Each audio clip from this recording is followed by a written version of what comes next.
नमस्ते मित्रों, जय सिया राम, जय नीम करौली बाबा।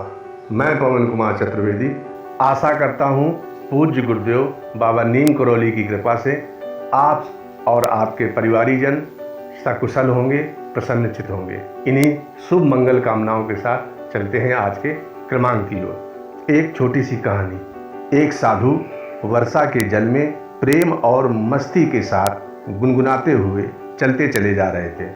रास्ते में उस साधु ने एक मिठाई की दुकान को देखा, जहां एक कढ़ाई में गर्म दूध उबाला जा रहा था और वहीं मौसम के हिसाब से दूसरी कढ़ाई में गर्मा गर्म जलेबियां तैयार हो रही थीं।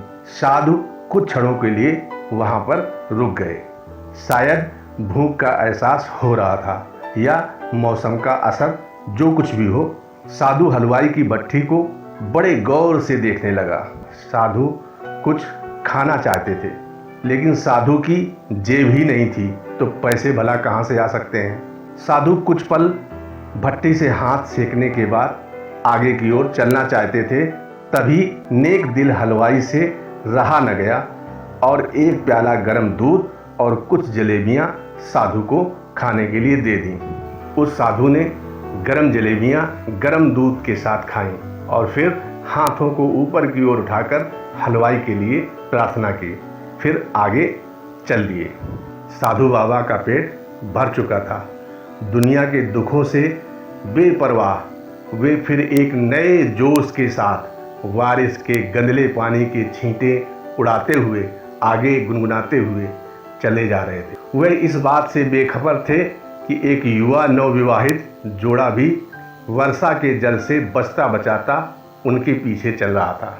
साधु अपने आप में मगन थे और इस बार उस साधु ने बारिश के गंदले पानी में जोर से लात मारी। बारिश का पानी उड़ता हुआ सीधा पीछे आने वाली युवती के कपड़ों को भिगो गया, गंदा कर दिया।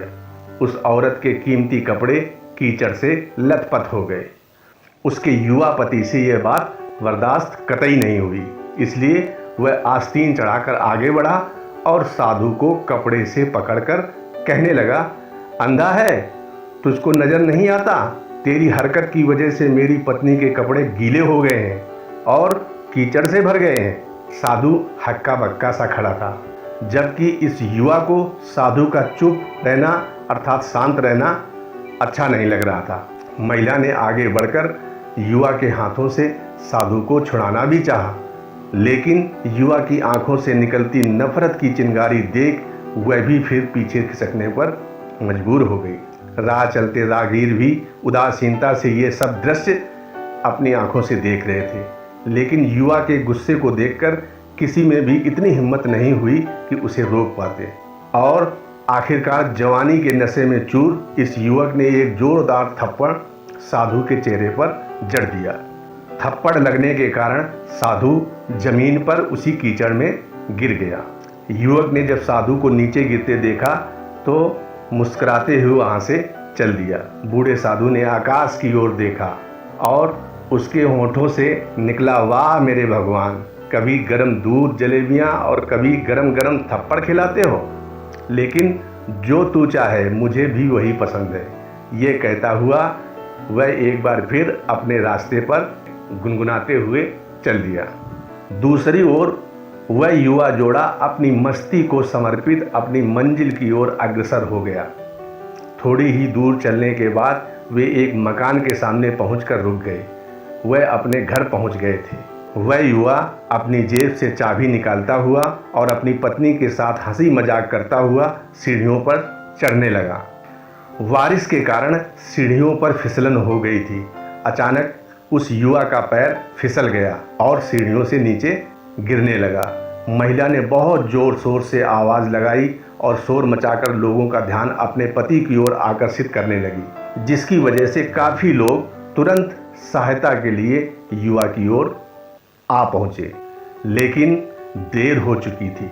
युवक का सिर फट गया था और कुछ ही देर में ज़्यादा खून बह जाने के कारण उस नौजवान युवक की मौत हो चुकी थी। कुछ लोगों ने दूर से आते हुए उस साधु बाबा को देखा तो आपस में कानाफूसी होने लगी कि निश्चित रूप से उस साधु बाबा ने थप्पड़ खाकर युवा को श्राप दिया है। कुछ मन चले युवकों ने ये बात सुनकर साधु बाबा को घेर लिया। एक युवा कहने लगा कि आप कैसे भगवान के भक्त हैं जो केवल एक थप्पड़ के कारण युवा को श्राप दे बैठे। भगवान के भक्त में रोष व गुस्सा हरगिज नहीं होता है। आप तो जरा सी असुविधा पर धैर्य न कर सके। साधु बाबा कहने लगे, भगवान की कसम, मैंने उस युवा को श्राप नहीं दिया है। उन युवकों ने कहा, अगर आपने श्राप नहीं दिया तो ऐसा नौजवान युवा सीढ़ियों से गिरकर कैसे मर गया। तब साधु बाबा ने दर्शकों से एक अनोखा सवाल किया। क्या सवाल किया कि आप में से कोई इस सब घटना का चश्मदीद गवाह मौजूद है।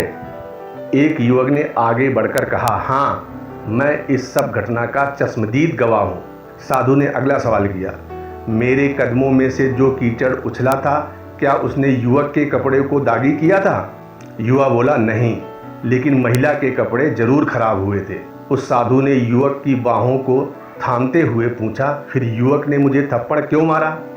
युवा कहने लगा, क्योंकि वह युवा इस महिला का प्रेमी था और ये बर्दाश्त नहीं कर सका कि कोई उसके प्रेमी के कपड़ों को गंदा करे, इसलिए उस युवक ने आपको मारा। युवा की बात सुनकर साधु बाबा ने एक जोरदार ठाका बुलंद किया और ये कहते हुए वहाँ से विदा हो गए कि भगवान की कसम, मैंने श्राप कभी किसी को नहीं दिया, लेकिन कोई है जो मुझसे प्रेम रखता है, जो मुझसे प्रेम करता है। अगर उसका यार सहन नहीं कर सका तो मेरे यार को कैसे बर्दाश्त होगा कि कोई मुझे मारे, कोई मुझे थप्पड़ मारे। और वह भगवान इतना शक्तिशाली है कि दुनिया का बड़े से बड़ा राजा भी उसकी लाठी से डरता है।